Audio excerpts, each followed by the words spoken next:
Hello, everyone. Welcome to my podcast. I am Keilley Marks. I'm so excited today. We have Lucas Avram as our special guest.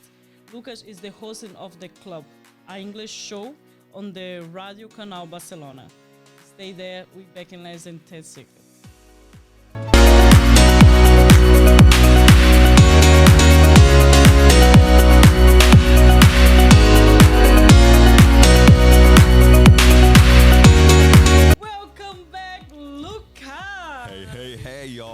Everybody, how are you? Oh my gosh, I'm so excited to have you here. Thank you for having me here. I said girl. When I say let's celebrate, I'm going serious. Yes, we are going serious, and this is an instant celebration. Thank you for having me here as you start this new podcast venture in your life, girl. Thank you so much. It's such an inspiration. Actually, I'm pretty nervous. That's why I'm open this let's celebration, but you know what I mean. There's nothing to be nervous about. There's so much happening in this world, and I had no idea until a week ago that you were blessing and gracing the world with your podcast, girl. You are Keilley. You working as a radio. You yes, have a podcast, a radio too, right? A live stream, live radio, podcast, and the whole social media stuff. Fun. How long you have been working with this? I've been working in the media and radio now for 6 years, but on my own show, the last 4 years now, 4 full years.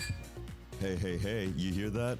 If you hear some clinking, everybody, that means something good's happening. What? Let's get this popping, but... What's this? All right, Gosh. I've also been... Oh, my nerves. Okay, everybody close your eyes. It's gonna pop out you. If not, yeah, baby. Yeah. Ow! I'll sue! I will pour that. Thank you, love. Are you sure you don't want me to pour? No. Thank you. You're my guest. Thank you very much, You're my love. my guest. It really is, by the way, a blessing to be here because Keilley and I, our friendship was, yes, and it's exploding. And then you know what exploded? The bloody pandemic. So that's over. Cheers to I'm Keilley. Hey, and I'm Lucas. What's up, girl? This is good. This is damn good. It's a cover. It is. It's a nice Catalan cover. And I just figured out that you have a cover in your name, Lucas. Exactly, because my name is Lucas Avram, and that's the name that I go by. But my last name from my father is Cavazos, which is actually a derivative. It's Gallego. So cheese to cover. But amen, always. But originally from Italy, but I'm from the United States of America. That's what I asked you. Where are you from? How you came to Barcelona? Exactly. Well, that's a story, isn't it? I was born a blessed brown child in South Texas, actually, in a little town called Palm Valley. It was a country club. I need to figure out where it is in the... Ooh, Lord. Yeah, you need to find out about country clubs in Texas, though, especially when you're the only Mexican family in that country club for years. And then after my parents' very messy divorce, my elder siblings were in New York City. So as a teenager, I had to kind of escape to New York City. And so New York became home. And so basically a third of my life, un tercio, in Texas, a third in Brooklyn, more specific, and then a third here now in Barcelona. When you start this passion about the radio, you have amazing voice. Thank you. My mother was a lesbian. I'm just kidding. I'm kidding. She liked men. Well, like her son. We need to like something in this world. I said, girl. No. My mother was on radio and television when I was growing up. Oh, really? My parents owned a lot of different businesses. For her. Definitely, without even recognizing it. But I was also in the School of Communications and Liberal Arts and University, so I studied history and communications. And then in New York, I studied acting as well. I've done some acting stuff here as well. In fact, I shot 2 movies, which are in post-production right now. Oh my gosh. Last year. And so I've always had different fingers in different pies, because I remember somebody saying once, we've always been blessed economically, but I've never had the pleasure or luxury of not working hard.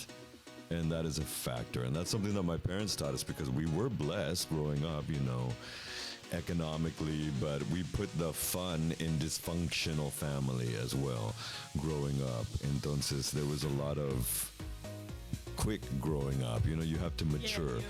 And so, like, if you're on the radio, you always have to be on your feet. And that's how my life has always been. It's amazing. It's a very... Sometimes amazing. But it's inspiring, you know, to hear these kind of stories. You came in from the States to hear. How is this experience when you get in Barcelona? How long have you been here? I've been here now, Rina, how many years? 14 years as of last week. Yeah, as of last weekend, 14 years. Oh my God. Yes, it's May, that's right. And so cheers to 14 years, darling, 14. I, of course, was 15 when I moved here. We don't talk about age. I was very young when I came. Exactly. And younger. I stopped in the 30s. We're like Mariah, like what? We celebrate anniversaries, darling. We really are like Mariah. Look at us now. Shit. Diva, Hey. Diva and Devo. Now, so when I moved here, I'm going to be honest, the culture shock was less from New York City to here than when I was a young lad moving from Texas to New York City. That was a culture shock because I was, you know, it's very different from Country Club Texas to Brooklyn. Yeah, motherfucker. And the Brooklyn to Barcelona is completely different. But it was so easy because Barcelona is as big as Brooklyn. Yes. You know what I mean when you think about it. And then when you put Manhattan and Queens and Staten Island, the Bronx, shout out J-Lo, then it's the huge city that we know. But yeah, Barcelona is a tiny, big city. It's an oxymoron city. You have this show, The Club. I was there once. Yes, you were. Amazing. In fact, I was so you were one of my first, and so I want to thank you for letting me, like one of the first 5-10. So now I'm one of the first 5-10. So thank you. Do you see? That's karma and kismet, children of the corn. Ascolta, eh? That's Catalan for our international audience. Oh my gosh, I need to do this again, you know? Exactly. We'll keep this going and get some interesting guests here and see what happens. My English is much better than that, actually. Well, I don't remember your English being bad then either, so whatever. I mean, hey, lo queremos hacer eso también en un poco de Spanglish, ¿eh? Porque... Definitely gonna mix up everything over here today. Well, how is it for you? Because you have to interweave between Spanish, English, Portuguese, Catalan. Actually, right now, what I do with this podcast is like I wanna have people enjoy, you know, and come in here like you and have a conversation. You can talk about everything without limitations. Amen. So if somebody's from Spain, let's just talk in Spain and you're gonna make it translate. I swear we're gonna put in translate on this today too. Exactly. No. And it's so easy to do now. Thank you for so many technological aspects. Don't do Chat GPT. It's the devil. Yeah, it's the devil. Yeah. And you have a Spanish too on your radio, right? We've done a lot because our radio show is specifically linked with the Ayuntamiento de Barcelona. Entonces sometimes like for example, we're going to be interviewing the cast of a new big theater show, a production that's opening up this weekend.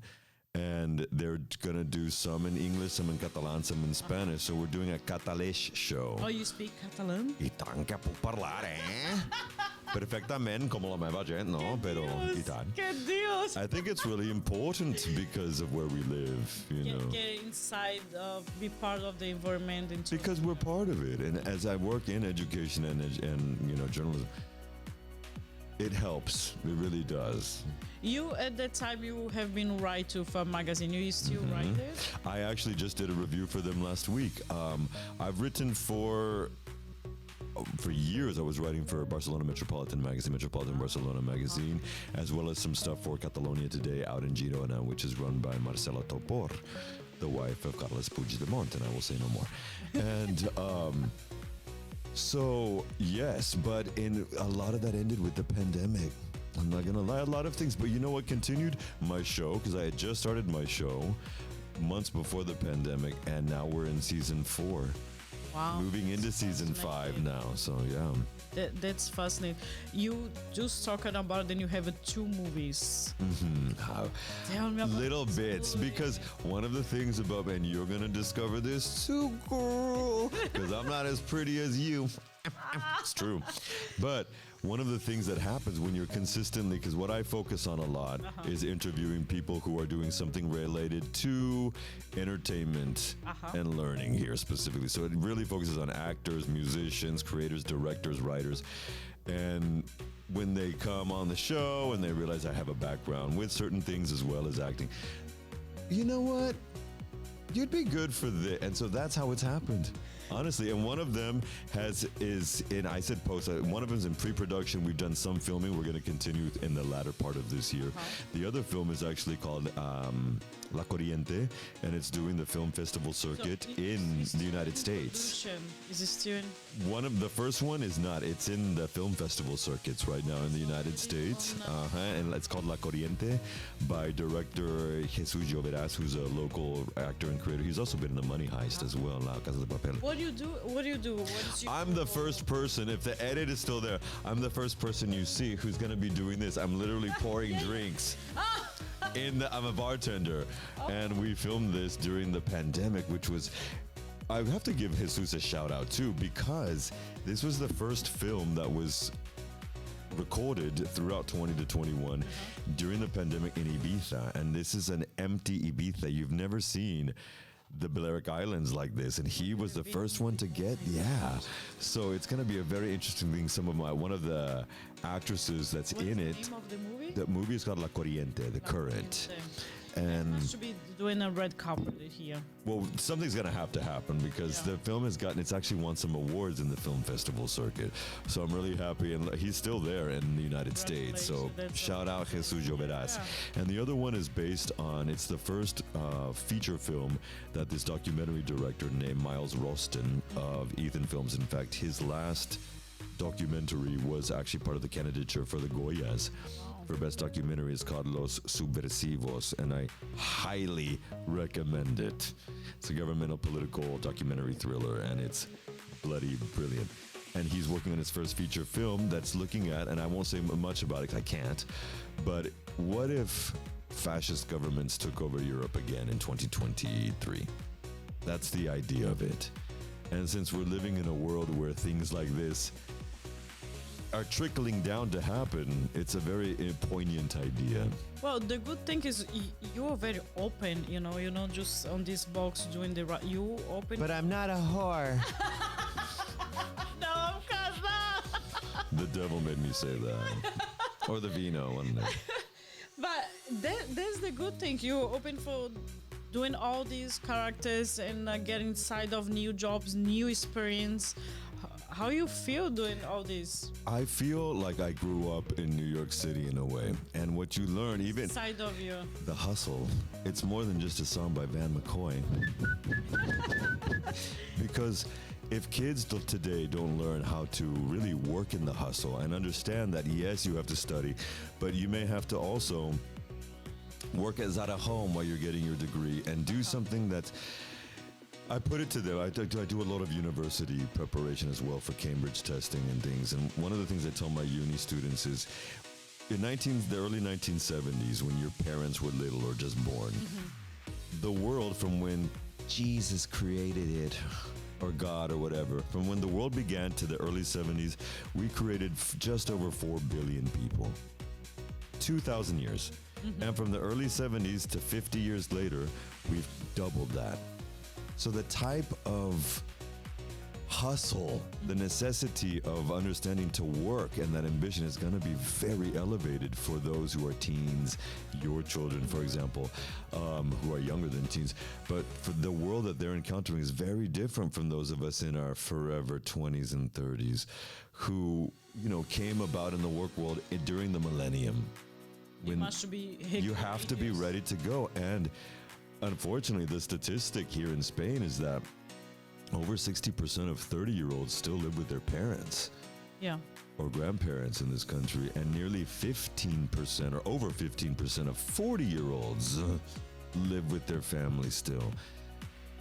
So for me as an educator and as a reporter, I think, well, when I'm moving into my 60s, 70s, and 80s and I want to chill, are these little kids who are still at home at 30 going to be able to be doing what we're doing to keep the environment going?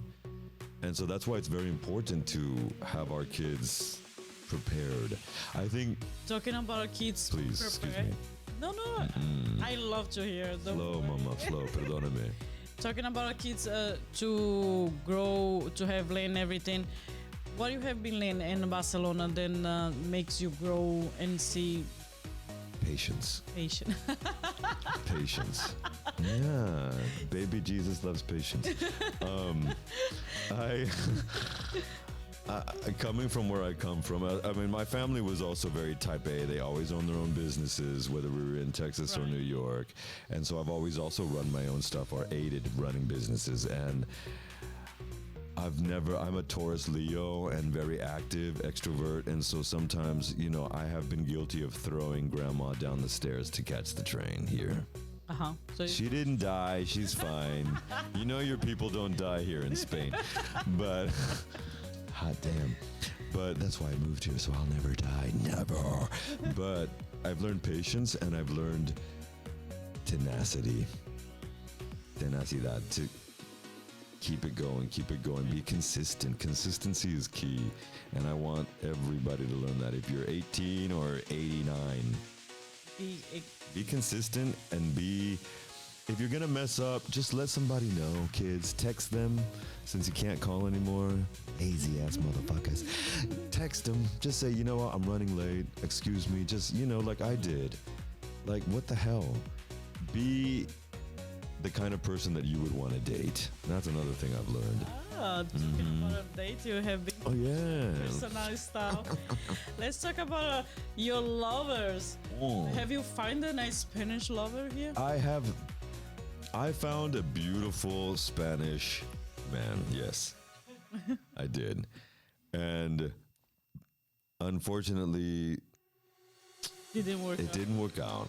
And the thing is, because I know how to love unconditionally, because I have a very good father, a heavenly father and an earthly father, I will always love this person. But it had to end last year. So I'm new and single, and it's weird to be single at Forever 39 because I've never really been on the apps, because before the apps exploded, I was already with this person. And now, if you're not on the apps, it's like winking at a girl in the dark. You're doing it, but nobody else is seeing you. So it's fun. But you're alone now. I am single, yeah. You enjoy your time. Hell yeah. Take this easily. Yeah. I think, exactly, especially now, with or without a mask. I'm just starting to get out because I'm a bit of a hypochondriac. No, I didn't grow up in New York. And, and my mother died during the pandemic, and I couldn't go down. Yeah, mama. I couldn't go down. It was during the confinement week, the first week, on St. Patrick's Day, the patron saint of New York City. I'm so sorry to hear that. Thank you, my love. And it was really, what I've learned, to go back to your other question, radical acceptance and radical forgiveness is fucking vital in your life. To get the F over some things, you have to forgive and move on and accept reality on reality's terms. So that is something I'm having to do in dating world, because I've dated women and men, and yeah, oh god, yeah, and bisexual, but I prefer men more now. I prefer women in stalwart points of my life, as friends and companions, and then in bed and maybe perhaps relationships, men. But I have found that men are the most insecure people I've ever met. And I'm a very secure individual of myself, just because I've had to fight to be there and love myself. And motherfucking guys, especially heterosexual guys, sorry, but insecure, like I can't even. And the farce, the act that goes into it. There's an act that goes into being heterosexual. Isn't it? And gay. Yeah, that, because, I never hear that point of the view. I always we think the men's is so much stronger and the girls is so much... It's an act. They have to act this way because it's been put on them. Don't you cry! I mean, in the U.S., if you do this and you're a guy and the finger goes up, your father will pummel you in many aspects. Don't be gay, Barça, Visca, Cure. And it's this image that we start to put on men to adapt them because parents, often insecure fathers and mothers, they have to live vicariously, vicariamente in Castilla, through their kids because they didn't get to that. And many times the guys who do it the most are the biggest closet homosexuals. You know, my twin brother makes a joke. He says, "What's the difference between a gay guy and a straight guy?" And the answer is 6 cervezas, 6 beers, or a bottle of cava. Because we live in a world where they made 8 American Pie movies about fucking an apple pie. This is the world we live in, and guys will fuck a papaya. And so when you live in this realm of reality, which is the world, unfortunately, that creates what? Having to hide something, having to hide your emotions, you know? So in the dating world, I've learned that men, whether they're straight or gay, are completely very insecure, and we need to learn to love ourselves a hell of a lot more because moms and dads don't do it. Most dads are shitty dads anyway. Don't be shitty dads. But well, it's depending. That's another topic. Experience. Amen. Amen. I don't say all, but I will say a plurality of dads are not. Many of them. They could be a hell of a lot better.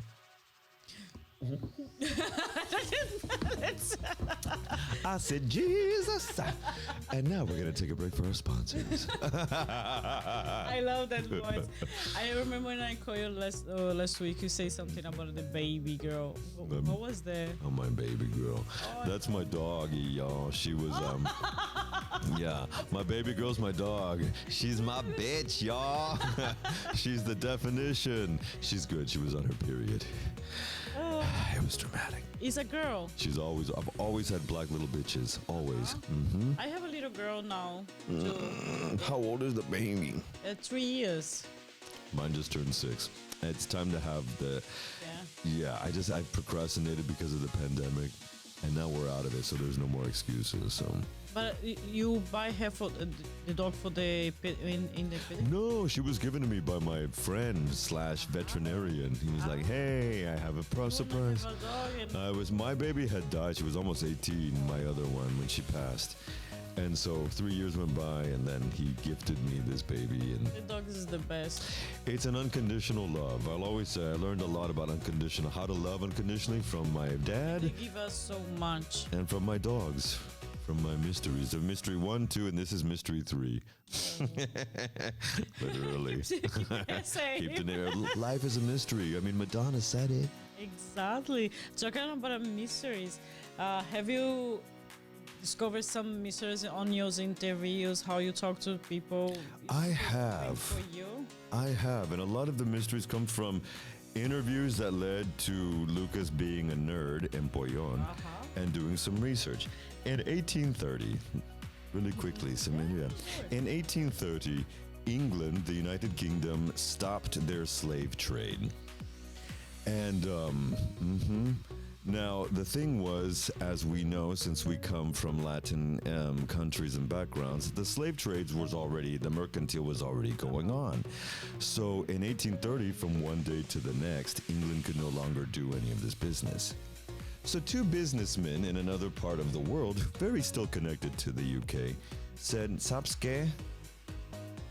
Podemos hacer estas cosas." And those 2 people were the great-grandfather of Artur Mas and the grandfather of Jordi Pujol. And those 2 businessmen took over the British slave trade and brought the slave trade to Catalonia and used slave trade to build Catalonia, modern Catalonia, La Ensanche, and everything we know of modern Catalonia from 1830 until almost 1900. Oh my gosh, this is pure history. This is pure history. And after that, their grandchildren created the parties that turned into Convergencia i Unió, now known as Junts pel Cat, and have started this modern independence right-wing movement that has nothing to do with Lluís Companys or Francesc Macià of Esquerra Republicana Catalana. And the money that created modern Catalonia was based on the slave trade and mandated now by the Junts pel Cat political party and the people who started them. I just want to say we have fun. A little bit of culture doesn't kill nobody. Absolutely not. In fact, it informs you. And when people realize that the backs of Catalonia's modern money comes from slavery, just like everybody else, including the United States and Brazil. We need to remember that. And it angers me that these people then created these political parties when they made these divisions and created their money off of the wealth of slavery in Spain. And they'd say, "Sabes qué? Ahora volem a outra cosa, sabes?" And it's unacceptable because all that Catalan modern money was based off the slave trade from England. Wow. Booyah. History, folks. Look it up. There's a wonderful documentary on it from TV3. I forget the name of the documentary because TV3 ran it at midnight so that nobody would watch it. And then the Guardian and BBC journalists ran with the idea, and I would love to we can put a link to the Guardian ad about Yeah, you can put in give me and it's a mind F of a mind because of history. That's why I love history. Talk about a little bit of history. Britney Spears. Talking about? No. Britney Spears. No. I just oh my kidding. gosh, get out of the purist. Oh my God. Right. Change the subject. I need another bottle for Right. Change the subject. We'll go from, slaves to white trash. But is this something special in you that I really like it? Keeping it real, bitches. How say that? Da la vuelta a la tortilla. The segue. Oh no, when you flip the tortilla, flip that tortilla. Turn the bacon, the table. Amen. Well, music and culture. And that's another thing we talk about. I love it. I mean, for example, we've broken down the entire history of the Kardashian family and their fame. Shout out Paris Hilton. But you know Paris Hilton? I don't know Paris Hilton, but one day I will. And Paris Hilton is someone I very highly admire. You really? I'm not even kidding. No? I don't think most people realize unless you watched Inside Paris and her documentary on YouTube. You follow him on Instagram? Of course I follow Paris. I love Paris. I've loved Paris since the late 90s. Paris Hilton. I'm not kidding. Liking it all. No. I'm talking the real Paris, and then there's Perez Hilton, my boy Mario Lavandeiros. Oh, is okay. There? Well, Perez Hilton is one of the kings of social media, who started a lot of this, blogging back in the day. And then there's Paris Hilton, my blonde bitch who I love very much. And I admire her because I really think that, she's worth more than her entire family, who have been doing hoteleries for 200 years. And in 2 decades, she amassed more, most of it amassed in China and Asia because she's smart. But when she was 16 years old, her parents, who were very extreme Republican conservative Catholics, they voted for Trump and Bush. They had her taken in the middle of the night from her home in LA and flown to boot camp high school in Provost, Utah in the middle of the night. They bound her, gagged her on a pole, and took her out of her house at the age of 16. And they raised her in a boot camp there through high school. She tried to escape twice, I believe. It's all in her documentary. And she was beaten, put in solitary confinement.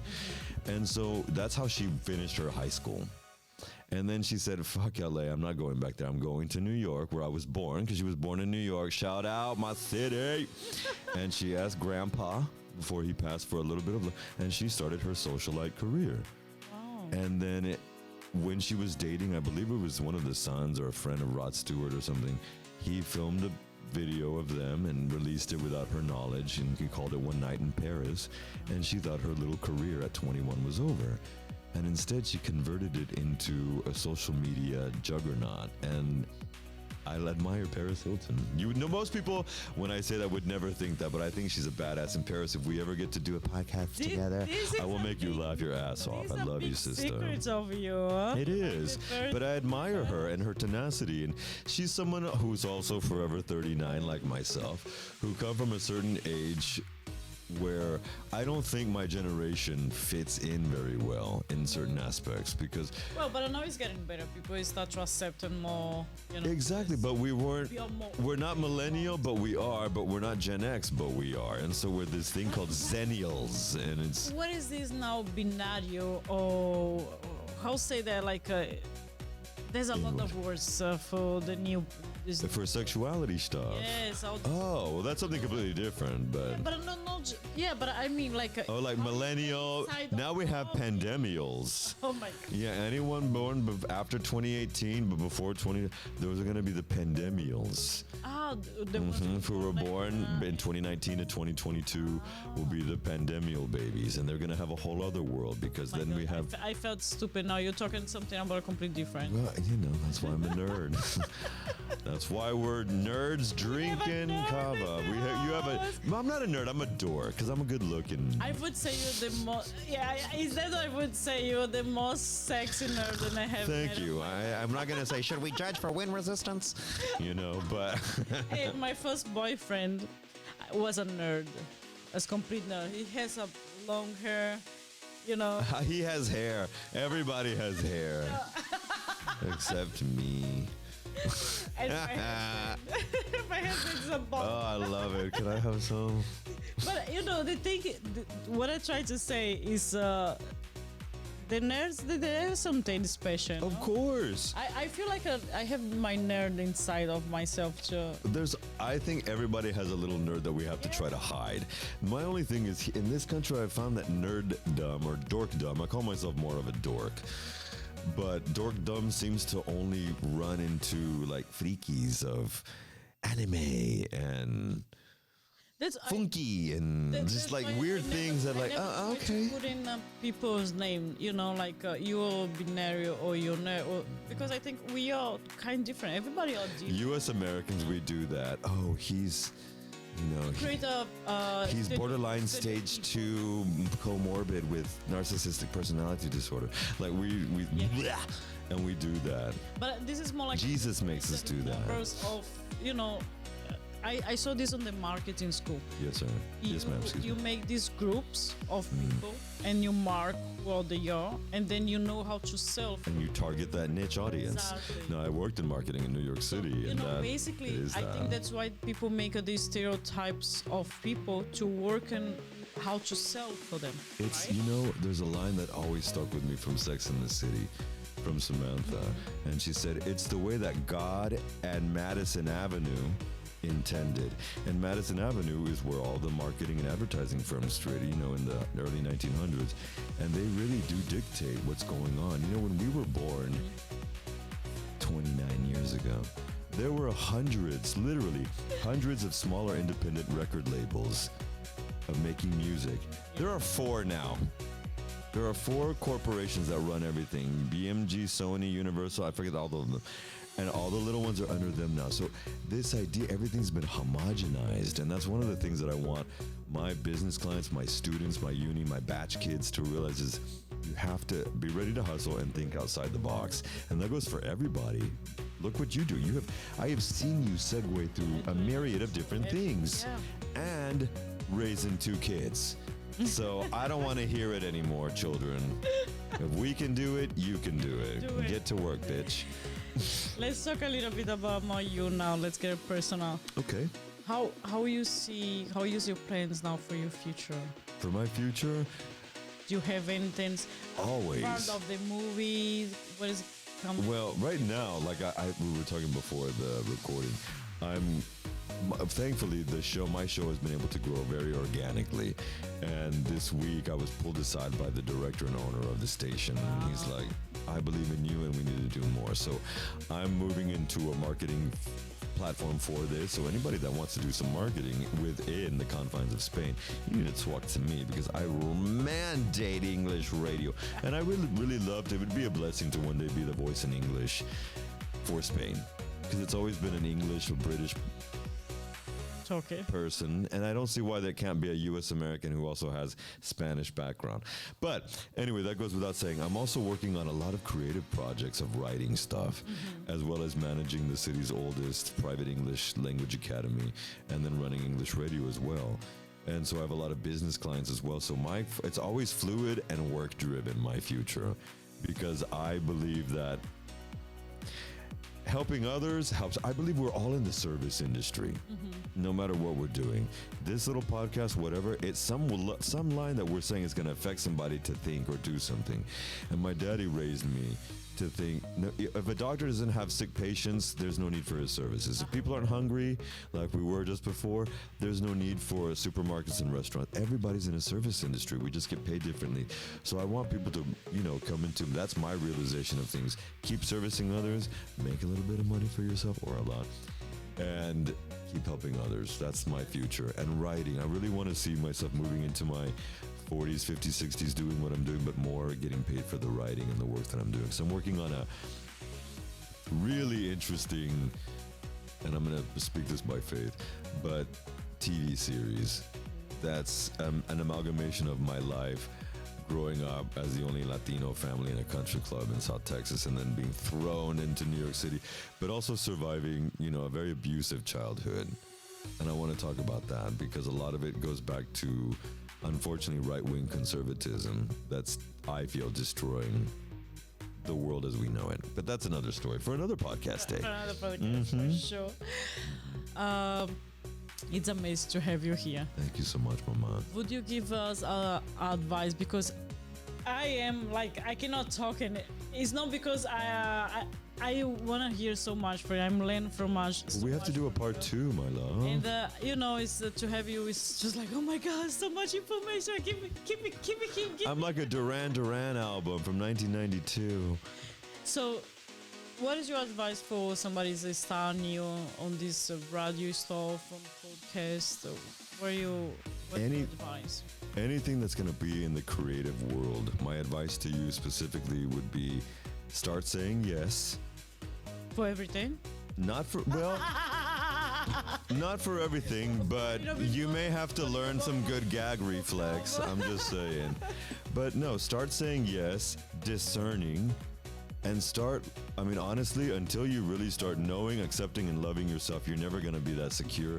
So my advice to you would be get the tools to become more secure in yourself, because that's going to help you be more grounded, and then you're going to give a shit about what you're doing and what you're doing for other people.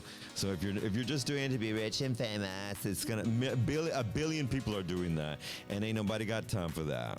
Okay, so if you have something to say, go for it. But hopefully you're going to be doing it with an intent to really stimulate, excite, help other people. And don't be afraid to hustle, yo. You have to put your fingers in different pies, because we don't live in the 90s, 80s, 70s anymore. Wow, that's what I have been in all my life. I have heard this phrase of Jennifer Lopez. Once she say, the most beautiful and sex woman is a confident woman. Exactly. When you have confidence in yourself, you have everything. I think Diane von Furstenberg actually said that originally. Yeah. Ah, Jennifer. But J-Lo takes from the best. Yeah, she. There's very little that's being done that's not already been done. Thank you, Madonna. This broadcast is complete open. How you see, we are just talking. We are share experience. I'm not here to be like this super professional, to have this amazing Hollywood stuff. It's about to have fun, enjoy, and to be Keilley. That's what your life is. You flow, girl. So that's you have to. We are going, okay? Exactly. Thank you so much, honestly, for having me. It's amazing to have you. Oh, it's amazing to see you again. Always is a pleasure, especially to hear you. I learned so much. Thank you, my love. And I hope you all too. Follow me at The Club with Lucas on Instagram. That's what I say. I'm going to leave a link here, then you can go there and take a look. It's an amazing show. Thank you. It's a broadcast, right? It is. It's all over the place on YouTube, Facebook, Insta, Twitter. Twitter for now, because I'm up to here with Elon Musk. He can go fuck himself. But excuse me. This is for another. Exactly. We need to put in the names, the ones we love. Exactly. Never forget he's a white South African whose father was pro-apartheid. But okay, before you finish this, let me ask you something. You don't think that he has a lot of hate because of money, because he's rich? I think and that people get jealous. Oh God, please. Yeah, of his small penis. No, what I'm gonna say is, before a few years ago, he was not on the top 10 and 20 list of wealth. He signed during the Trump and Putin administrations. He signed Department of Defense. But he signed Department of Defense contracts, which permitted him access to the satellites that he unleashed, and that is what brought him into so many investors that came into it. He must be very smart to doing that, right? To get inside. He definitely had the right, but and I mean derecha is what I mean. He's a right-wing stooge for the conservative populist parties. But And that's why he's working. That's why he worked with Trump and Vladimir Putin, who's throwing us in a war right now. And I don't trust that man for any. And he can't run a business. But Twitter is hemorrhaging money. when you have, if you don't have opportunity, you must to create. And when you have the opportunity, you must to take it. And this is not. Yeah, but you have to take it for what benefit? You have to take it for what benefit? Because what he's doing, since he took over Twitter, anti-Semitic, anti-LGBTQI, anti-Latino attacks and hate have risen over 300% on Twitter. His whole work, he is consistently putting up links that lead to right-wing conspiracy links. See people. During the Super Bowl, he was sitting with Rupert Murdoch, who is the leader of Fox News, who has just been fined and had to fire 2 people. You can see like a front. His manners is. He's a front for the right-wing populist movement, just like Steve Bannon and many people. Just like this goes back to history, and I study it. So prove me wrong, kids. Prove me wrong, Elon. I don't approve you wrong. I just want to see, the kind of hard. Elon Musk could stop. Elon Musk and Mr. Gates could stop world hunger right now. Get to work, bitch. That's what I want to see. Okay, you say everything. Amen. Now I am. Amen. Well, thank you so much. Thank you, my love. And excuse me for the curse words. Next time I'm gonna make a list of. That's a good podcast. You're gonna make a list of the points to cover. Good or bad about. Because I love celebrity culture too, girl. I'm on it. Like what? Oh my God. Okay, guys, stay tuned. We're gonna back soon. I Part promise. 2. Part 2. Stay there. You're gonna. Oh, you know what? You can make a list on YouTube. Write down on the comments and questions you want to know. Exactly. Say the names you guys want to hear from us, talking good or bad. And I will give you the lowdown from a historical point of view. Yeah, and you can put Seriously. it there, Madonna. Exactly. You can put and her new or old face, whatever. You can put in Justin Timberlake with the new book of Britney Spears. I want to hear what's coming going. But they're virgins, like the Jonas Brothers, saving themselves for Jesus. Kids, save yourself for Jesus. Okay, guys. Hey, thank you so much. Thank you, my love. Ching ching. Cheers to you. I'm Keilley. I'm Lucas. Power to the people. Me encanta. Besitos. Adiós.